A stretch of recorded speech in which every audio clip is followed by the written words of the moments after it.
Thank you. Contestant number 2, please come to the stage.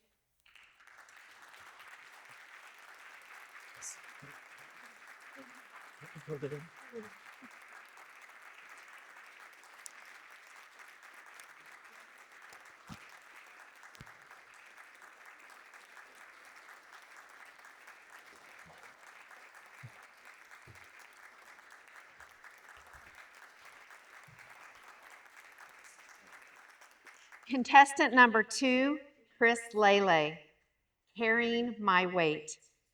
Carrying my weight, Lele. Thank you, Patrick. You're welcome.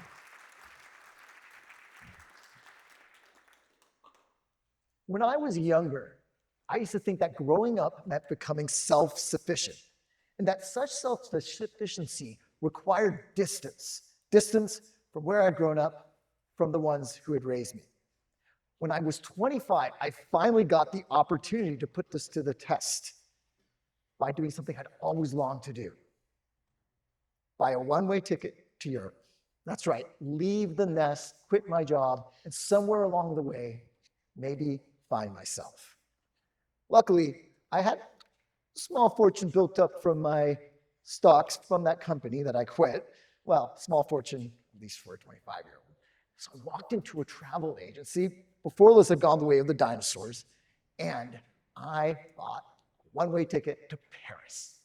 I could already see myself waltzing through the Louvre and opining on art I knew nothing about, or running through the streets of Pamplona with the bulls, or falling in love with a beautiful European woman who spoke 5 languages.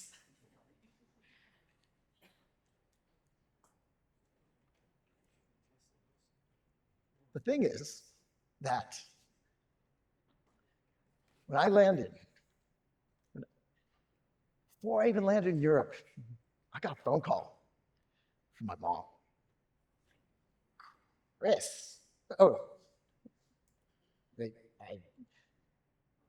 So there I was, a few weeks later in the Austrian Alps, in a Swiss chalet, seated across from my parents on my once-in-a-lifetime trip to Europe.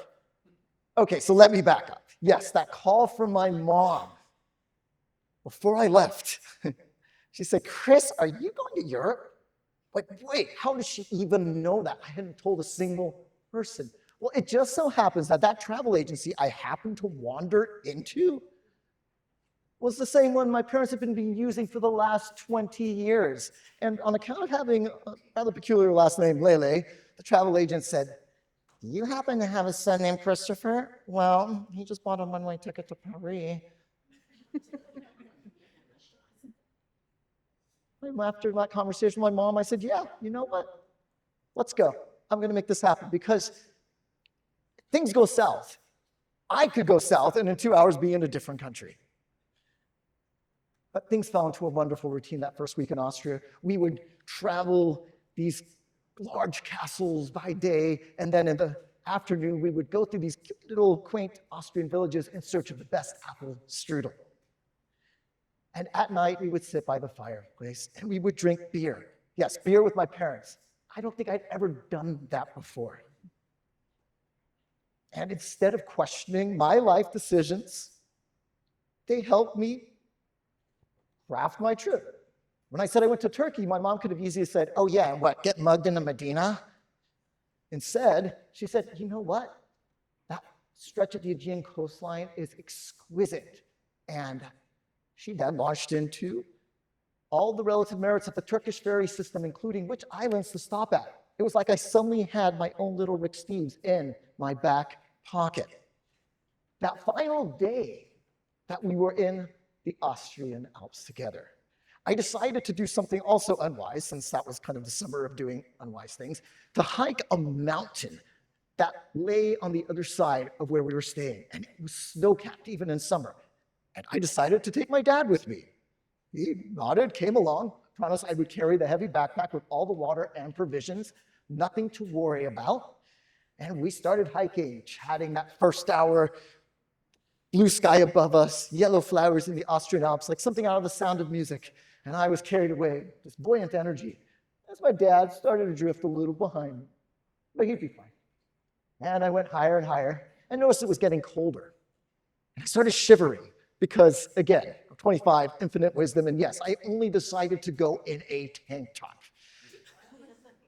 And it was getting cloudy now. And it started raining, and that rain kind of felt like ice. And that's when I noticed something. I was slowing down, but whereas my dad had been a little bob on the horizon, he was suddenly closing in, much closer. And there he was, holding in his hand a sweater. His sweater that he'd taken off his back. He handed it to me, put it on, and we started walking up a little bit. And that's when I slipped on an icy rock. I didn't hurt my ankle too bad, but tweaked it a bit. My dad picked up that backpack, put it on his own shoulders, and together, put my hand on his shoulder, and we walked back down. Exhausted and shivering, a few hours later, we arrived, my mom waiting with an apple strudel, of course. And we recounted that incident, my dad embellishing, "Oh, Christopher and I were pelted with a deluge of ice particles. We almost became snowmen." And that night was like connecting with two long-lost friends I hadn't seen after a long summer. The next day, I was off on my adventures, and boy, did I have some adventures. I won a dancing competition in a treehouse in Turkey. I also fell in love with a beautiful woman who spoke only one language, American. But it's that time in Austria, that week with my mom and my dad, that I remember the most. That mountain, fire, and my mom's surprisingly in-depth knowledge of the Turkish Fury system. A few years ago, when my dad passed away, it was this story that I talked about at his funeral. How he had literally, bobbing up that hill like a dutiful Saint Bernard, given me the sweater off of his back. And I also talked about how I had spent half of my life running away from my parents, from my dad, from my mom, and the other half actually hanging out with them as people. And it all started that week in Austria, on a trip where I was convinced that I had to set out and find myself. But I returned knowing that sometimes the heaviest things are carried for us, long before we ever ask. Thank you. Thank you. Thank Yeah, you. that's awesome. Thank you very much.